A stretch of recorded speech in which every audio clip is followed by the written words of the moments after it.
O amor não pode ser sofrimento, dor.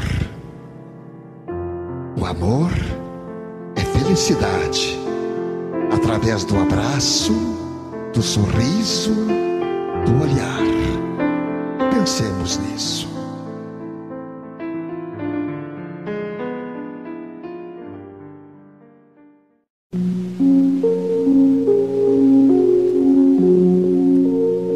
Senhoras e senhores, muito bom dia. Iniciamos neste momento o programa Diálogo Espírita, a doutrina espírita passada a limpo. Convidamos o irmão Jussi Severo para fazer a prece de abertura.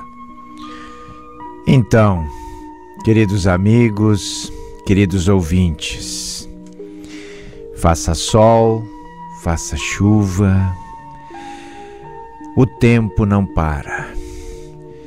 E hoje temos mais uma oportunidade de aproveitar o tempo a nosso benefício, para que isso ocorra desde os primeiros minutos da nossa vigília, que levantemos com o olhar e com a alma voltada para Deus, com um sentimento de humildade e gratidão no coração, agradecendo o leito que nos acolheu para recuperar as forças físicas, agradecendo o dia que se abre, o ar que vamos respirar, a água que vamos beber, a relação que vamos encontrar com os nossos mais queridos e outros nem tanto, porque a vida é assim, é uma oportunidade a cada minuto, cada hora, cada dia, de nos melhorarmos como pessoa, em espírito imortal em caminhada evolutiva. Que este dia seja de muita paz, harmonia, saúde e alegria no coração de todos nós. Que assim seja. A nossa reflexão de hoje: é preciso cuidar dos sentimentos e dos pensamentos. Como Jesus disse, se os seus olhos, pensamentos forem bons, todo o teu corpo, sentimentos, terá luz. Mateus 6:23. Uma pessoa que vê outra caída na rua, presumindo que esteja bêbada, sente pouco ânimo em ajudá-la. O semelhante que fez o mal e agora sofre, inspira-nos menos dor do que o que padece sem que saibamos por quê. Ainda que você tenha se sentido prejudicado por alguém, não dê abrigo à raiva, que é um sentimento muito comum, mas capaz de produzir grandes estragos. Não se enraiveça, pense nos efeitos da raiva. Ela arrasa o bom humor, afasta os amores, provoca doenças, desorienta o espírito. Contenha-se, mesmo que você se julgue totalmente certo e que o outro esteja completamente errado. Respeite as razões dele. Controle-se e pense antes de falar. Se por mais não for, faça isso por você mesmo, pelo seu equilíbrio. Portanto, não grite. A sua serenidade cresce quando você a exercita. Pensemos nisso. O que o irmão Jussi encontrou no Evangelho sobre este assunto? Bom dia. Bom dia, Antônio. Bom dia novamente, ouvintes, amigos. Nós podemos trabalhar esta reflexão em 2 capítulos do nosso Evangelho segundo o Espiritismo. No primeiro, e eu acho que é o que mais se aprofunda, no capítulo 9, que fala da bem-aventurança dos mansos e dos pacíficos, que vai trabalhar a afabilidade, a doçura, a paciência, a resignação e a obediência, que combate a cólera. E também no capítulo 11 nós podemos encaixar esta reflexão quando neste capítulo Jesus e os Espíritos nos exortam a amar ao próximo como a nós mesmos, porque lá neste capítulo nós vamos aprender um pouco mais sobre a lei do amor, lá nós vamos aprender a combater o nosso egoísmo e lá também nós vamos aprender que a fé e a caridade são ferramentas poderosas no nosso dia a dia. Então, temos 2 capítulos para trabalhar esta reflexão. Podemos começar nos mansos e os pacíficos, que nos induzem a compreender um comportamento angélico, um comportamento equilibrado e afastar a cólera de nossas vidas.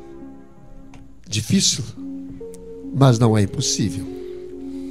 Tiago nos diz: alimpai as mãos, pecadores, e vós de duplo ânimo, purificai os corações. E diz mais: cada homem tem a vida exterior conhecida e analisada pelos que o rodeiam, e a vida íntima de qual somente ele próprio poderá fornecer o testemunho. É difícil, Antônio. A ninguém nos deu a garantia de que a nossa existência num planeta de expiação e prova seria fácil.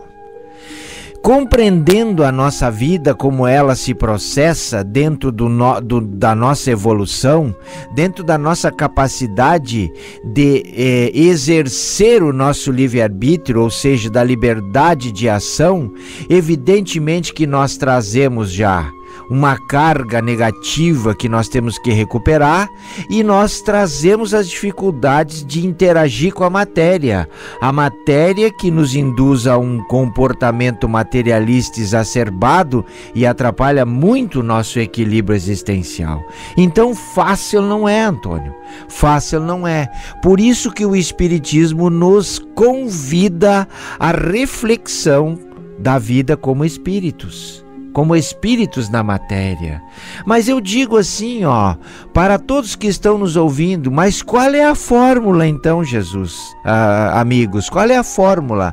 A fórmula, ela não é complicada. Querem perceber como o Jussi se conduz na sua estrada estreita? Leiam a oração do Pai Nosso e orem ela com atenção e verão ali requisitos de comportamento que nos trarão paz. Jesus, de forma primordial, nos deu uma oração que nos conduz à harmonia.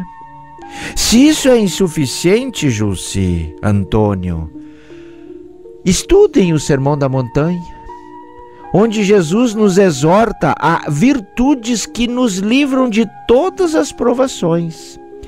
E o que acontece quando a gente faz esse exercício simples desses 2 ensinamentos? A paz se acentua, a tranquilidade aparece, a harmonia é uma regra, passamos a ter exercícios de paciência, de docilidade, de brandura, a cólera se distancia do nosso comportamento, e isso é uma boa maneira de se viver num planeta de expiação e provas. Então não é difícil. Eu te diria ainda, só para fazer uma polêmica, e que nas polêmicas nós criamos soluções. Quando nós trabalhamos no mesmo setor, na mesma linha, com os mesmos ideais, e às vezes assim mesmo discordamos, fica talvez mais fácil. Mas às vezes discordamos, quando discordamos e a discordância é um pouco mais áspera ou acre, a pessoa que está recebendo a discordância, ela pode não aceitar aquilo lá no seu íntimo, e a sua primeira reação talvez não seja esta que nós conversamos agora, talvez seja aquela de um pouquinho, o coração bateu acelerado, ele já sentiu alguma coisa a mais. Isso é o grande treinamento que nós temos que fazer hoje em dia. Quando nós concordamos é muito mais fácil, e quando discordamos, como é que fica? É verdade. Mas o Espiritismo, sem ser a única verdade que nos leva à paz, é uma boa verdade, é um bom ensinamento. E aí nós vemos claramente o que Jesus colocou como um modificador de comportamento, um divisor de águas.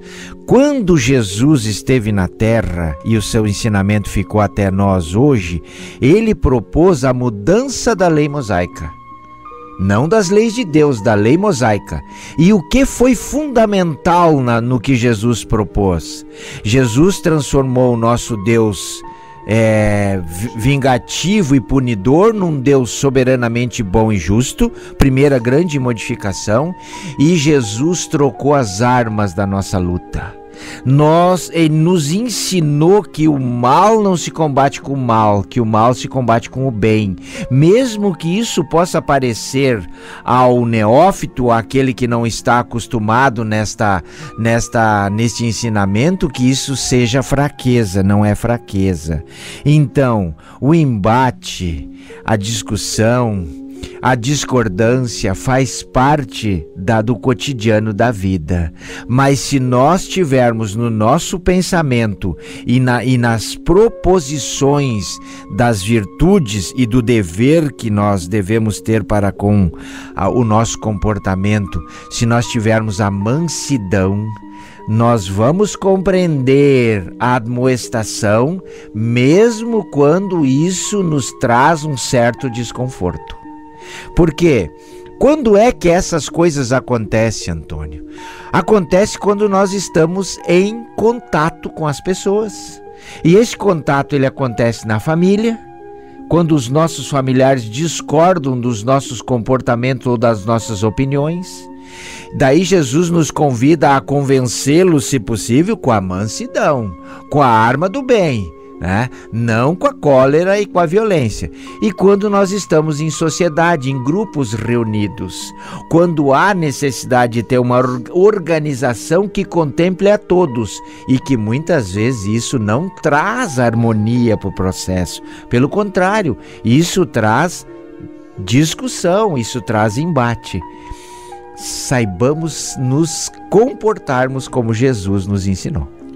Porque ainda, e eu concordo plenamente, nós ainda trazemos dos nossos tempos atávicos, o tempo das cavernas ainda, toda essa gama de energias que foram violentas e que ainda temos em nós.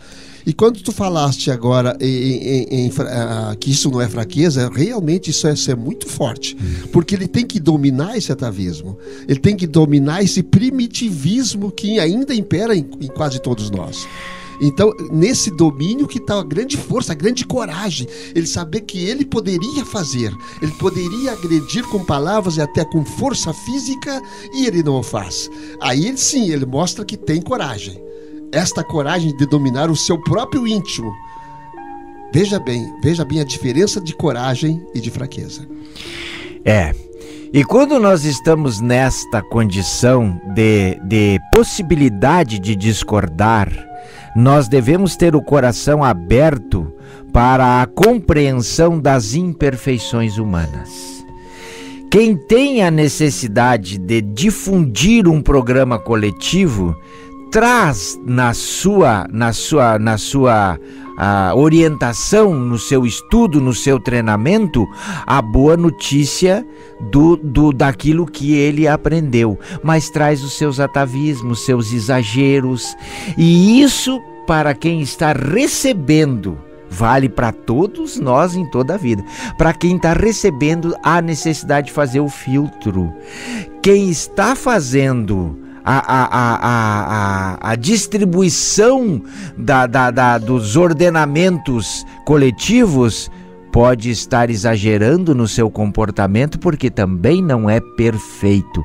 Quem está recebendo que tire só o ensinamento bom daquilo e que perdoe o irmão que está um pouco exacerbado, pode estar cansado, pode estar um pouco, porque todos nós passamos por esse processo. Então, a afabilidade e a doçura que Jesus nos convida a praticar é nesses momentos. É nesses momentos. E se a gente ainda assim, na condição de recebedor da orientação, nós nos sentirmos exaltados, Chico nos convida a beber um copo de água, mas não engoli-lo, até que a fervura baixe e a gente possa, talvez num segundo momento, se esclarecer melhor, reduzir a pressão que nos foi oferecida e até fazer com que a ideia que nos está sendo posta possa ser melhor dirigida.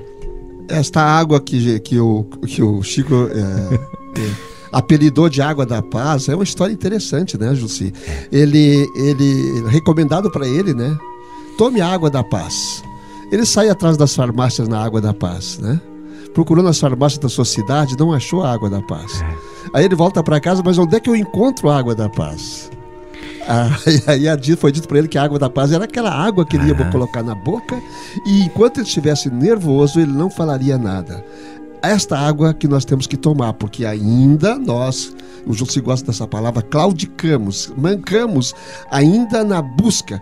Por isso que nós temos que treinar, e às vezes nós não conseguimos, enquanto a boca está vazia, nós não conseguimos segurar a língua, e esta língua fere, porque uma palavra maldita, ela atinge como uma bala de revólver, ela atinge, depois que atingiu, não tem como tu dizer assim, e agora o que eu faço? Engulo a palavra? Não tem como engoli-la de novo. Então, o que nós sugerimos a todos que estão nos ouvindo nessa jornada que para muitos é muito difícil, desarmem os seus corações, né? Não ouçam nada do que possa ser eventualmente instrutivo ou com um sentimento de sensação de agressão. Não ouça dessa forma. E aqueles que têm o dever de conduzir exercícios coletivos de retidão, que também sejam desarmados, não se arvore na condição de espada sobre a cabeça de quem quer que seja, porque não o são. São seres imperfeitos em busca do equilíbrio e de uma harmonia coletiva que é lei do universo, que é a lei do amor. Por isso que temos que trazer Jesus. Qual é o ser mais próximo de nós, se nós formos assim pensar em Deus, né? Qual é aquele que nos deu o grande exemplo e que mudou a humanidade, de antes e depois dele? Só isso já bastaria para entendermos que é um ser realmente relevante. Um ser que viveu conosco aqui. Viveu conosco há mais de 2000 anos, mas esteve aqui em carne. E que deixou tanta coisa, de tantos exemplos que deixou, não só dos 4 evangelistas, mas de tantas outros evangelhos que foram deixados por aí, e que serve como exemplo para toda a humanidade. Mas o grande exemplo exatamente é o de amor, de compreensão aos outros, aqueles que nos rodeiam, aquele nosso próximo e o não tão próximo assim, enfim, a todos. E usando Jesus como referência, porque é o modelo ideal que nos foi dado por Deus para que nós pudéssemos ter a referência do amor, do perdão e da elevação, tem 2 passagens magnânimes de Jesus que aí elas podem começar a ser compreendidas. Quando na cruz ele disse: Pai, perdoai-lhes porque eles não sabem o que fazem. Vejam a grandeza disso. Dentro do nosso comportamento belicoso, é quase inaceitável aceitar que um homem poderoso como aquele, sob o ponto de vista espiritual, se entregasse às mazelas e às violências do ser humano primitivo da época. E a outra foi no poço de Jacó, depois de orientar a samaritana, quando os apóstolos vieram com uma multidão que queria ver de Jesus fenômenos, e Jesus se negou a fazer fenômenos, passaram a falar mal de Jesus, a maltratá-lo verbalmente, e os apóstolos queriam tomar uma providência, e Jesus disse: não façam nada. Eles não sabem o que estão fazendo. Eles não estão preparados ainda para beber da água deste poço da verdade que eu trago e ensino a vocês. Acalmem os seus corações. Então vejam bem, em todos os momentos da sua vida, Ele nos disse o que fazer e Ele fazia o que Ele nos disse que é fazer. Temos a matéria. Por isso que Ele falava em parábolas. Se não fosse em parábolas, se fosse tão somente para homens daquele tempo, nós não entenderíamos mais hoje as suas lições. Sim. E as suas lições ainda não são entendíveis para muitas pessoas, ainda hoje. A parábola vai servir para todos os tempos, porque ela vem sendo esclarecida item a item. E a sua grande parábola, amai a Deus sobre todas as coisas, a própria lei divina, e ao próximo como a ti mesmo. Eu vos amo, eu te amo. Ele dizia isso claramente: eu te amo ao meu próximo. E aquele que estava em sofrimento ainda, quem tocou as minhas vestes? Por que ele disse isso? Como exemplo maior, que aquela pessoa que o tocou estava curada.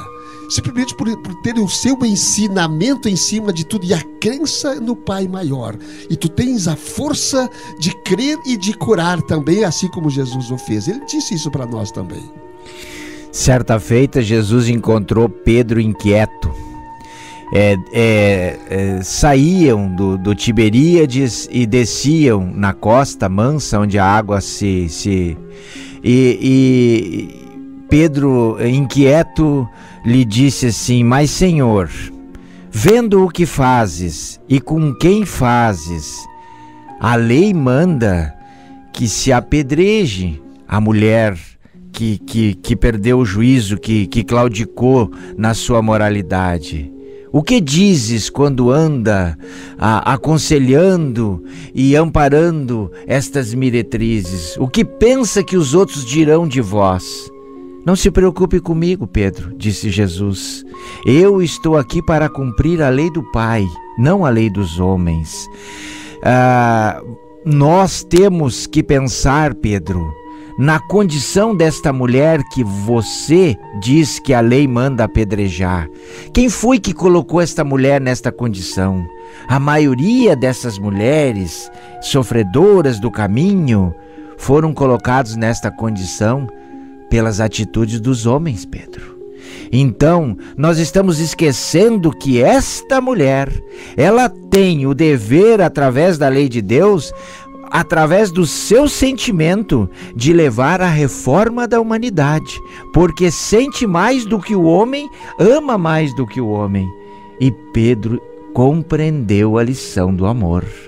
Então, quando nós adotamos atitudes práticas e costumeiras, que nós façamos a análise frente à lei de Deus para ver se ela condiz com aquilo que nós devemos seguir segundo a lei do amor. Porque esses homens que queriam apedrejá-la e estava na lei, foram aqueles próprios que a fizeram se perder. Sim. E depois queriam apedrejá-la. E isso não estava em questão, né? Exatamente. Quer dizer, o que eles fizeram não estava mais em questão. Em regra geral, somos todos portadores de graves deficiências íntimas, necessitadas de retificação. Mas o trabalho de purificar não é tão simples quanto parece. É treinamento, treinamento e treinamento. O trabalho de nos modificar é o dia a dia, é hora a hora, é minuto a minuto. Até quando eu olho para a pessoa, eu tenho que pensar nisso, eu tenho que pensar só coisas boas. E esse trabalho ele vai entrando, vai acostumando, vai baseando, tem uma base sólida e de repente a pessoa naturalmente ela se torna assim. Aí que está o grande trabalho. E aí a gente vai lembrar Paulo e as suas cartas. Numa delas ele diz para os Tessalonicenses: sejamos sóbrios, vestindo-nos da couraça da fé e da caridade. Paulo nos orientou a nós burilarmos os nossos defeitos praticando a fé e a caridade. um exercício ativo diante da lei de Deus, do amor, para que esse processo aconteça a nosso favor, sem dor e sem sofrimento, Antônio. E vai acontecer. Mais dia, menos dia vai acontecer. Uns lá na frente, outros mais atrás, mas todos nós um dia chegaremos lá. Porque em João disse: eu sou o pão do mundo.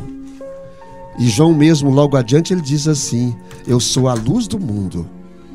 E nesses dois itens, se eu pensar assim, que eu sou o pão que alimenta, o pão que fortalece e o pão que encoraja. Eu sou a luz que esclarece, a luz que orienta e a luz que dá responsabilidade.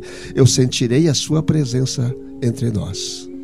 Que alegria, né, gente? Então, mudemos as nossas ferramentas, passemos a usar a ferramenta do bem para o enfrentamento do mal.